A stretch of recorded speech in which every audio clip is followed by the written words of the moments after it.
bought 22 rental units in only 18 months, and now I regret it. Just to show you, here's a 2-unit property I own. Here's another one that's a 6-unit apartment building. And here's another one. And here's another one. And there's even more properties, but I'm done driving around wasting my gas, and I feel you guys understand. I thought owning rental properties would be a great source of income, but boy, was I wrong. Most real estate investors teach about buying rental properties, rehabbing them, renting them out to tenants, and then refinancing them with a bank just to only cash flow $300 per month. And that $300 per month may sound like a small amount, but when you have a lot of units, that amount adds up. For the 22 units that I own with my business partner, we roughly cash flow on an average of $600 per month, and that's per unit. And on a monthly basis, that comes to $13,200. And on an annual basis, each year, that comes to $158,400. And that's a big cash flow amount just for only owning 22 units. Now that we talked about the money side of things, you're probably thinking to yourself, Stephanie, why on earth would you regret buying all these properties and wanting to sell them if you're making well over 6 figures with them? Well, because I'm here to tell you the dark side of owning rental properties that the other real estate gurus won't tell you. I honestly thought that as we buy more rental properties that I would make more money. And as we continue to buy more, I just became more broke. So owning 22 rental properties looks great on social media, but in real life, it sucks. And the 6 figures that you see that we make from all these properties isn't really 6 figures, because as you buy more and you scale, more of that money of that cash flow that you make just goes into buying more properties. And not only that, you have to remember you're dealing with properties and things happen. So a roof could go out, an HVAC system could go out, you know, windows could need to be replaced, and those are some pricey items. And that starts to add up. Look, think about it. Let's say you own a single family house and you decide to rent it out and you cash flow $400 per month. That's great. You know, that's above average because typical investors look to cash flow roughly $200 a month. So you're making $400 a month just from this one property. Now, let's say your roof goes out, and to buy a new roof, that costs $5,000. All your cash flow of that $400 per month is completely wiped out just because of that one thing, just because you have to pay for that roof. Look, I'm not here to tell you what to do with your money, whether that's buying rental properties or not. I'm just here to tell you what my journey is and the ups and downs that have come along with it, just so it can help you along the way. Because at the end of the day, we all know that there are pros to rental properties and there are also cons to rental properties. Throughout us buying all these rental properties within an 18-month time frame, I quickly realized that we were becoming equity rich but cash poor. And having a lot of equity is great, but equity does not put gas in my tank for me to be able to drive to the office and drive to appointments. I don't like living a life having to constantly check if my bank account is in the negatives or not. I just got tired of it, honestly. And with you being equity rich and cash poor and not having enough in your bank account, you have to think of those things like, are you gonna have enough money for food? Are you gonna have enough money to have gas? Are you gonna have enough money for just the regular bills in your life? And that's where I just got over it. You know, I was just tired of living a life like that and just came to this realization where I just regret building and scaling this fast. And I want you guys to know that when you are dealing with rental properties, you need another source of income just to help you sustain.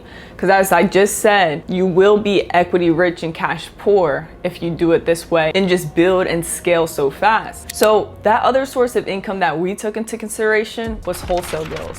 But unfortunately for us, our wholesale deals were very, very inconsistent. So we weren't making really any money from that. It was just the money from our cash flow. But you gotta think about it, for us, there were some things that did need repaired. And when we had no money coming from wholesale deals, then we would use our cash flow money. But when we were low and didn't even have cash flow money to use that, then we would have to come out of our own pocket. And guys, remember I told you being cash poor and not having any money in the bank account? You're probably wondering, like, how are you gonna pay for repairs if you have no money from your personal pocket? Well, the bad thing we've done that I don't recommend is we just put it on credit cards.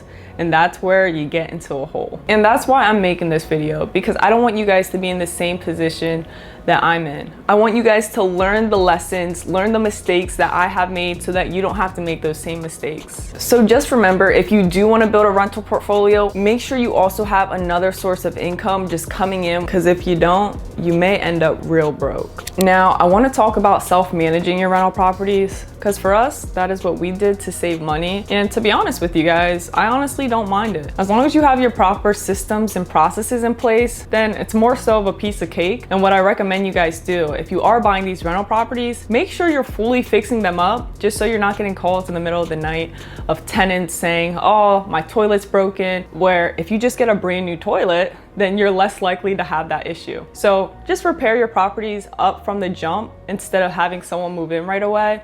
And make sure you have your right, proper systems and processes in place. Now, I want to get back into the money side of things, because that's the main reason people truly buy rental properties, is to have that, financial freedom.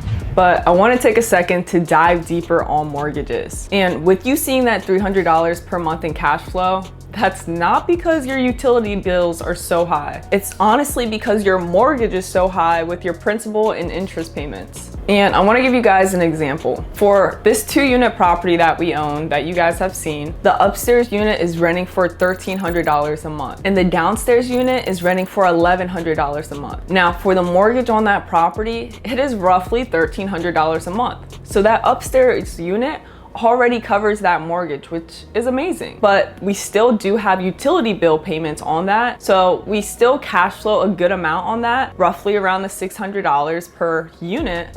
But still, we have expenses no matter what. But I want you guys to realize that $1,300 from the mortgage payment, that is the principal and interest, which just that part alone consists of $900. And then we have our taxes and insurance, which that's all included within the $1,300 a month. But think about it.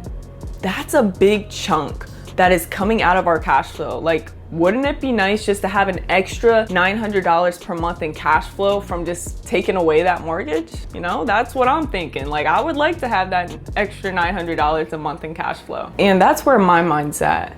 Like, I'm done worrying about scaling with no money, because I realize it can be easily done where you can buy so many rental properties, or just properties in general, whatever you want to do with them, whether that's, fixing them up or keeping them as rental properties. You can do that with no money out of pocket. I mean, that's how we scaled from 0 to 22 units within 18 months. But it's honestly the riskier route if you don't have another source of income, because you slowly get into a hole and you have all these mortgage payments racked up. You have to make sure they're all getting paid, but you also want to make sure that you're getting paid and you're cash flowing as well. So after realizing all this, like I said, I'm done taking that risky route.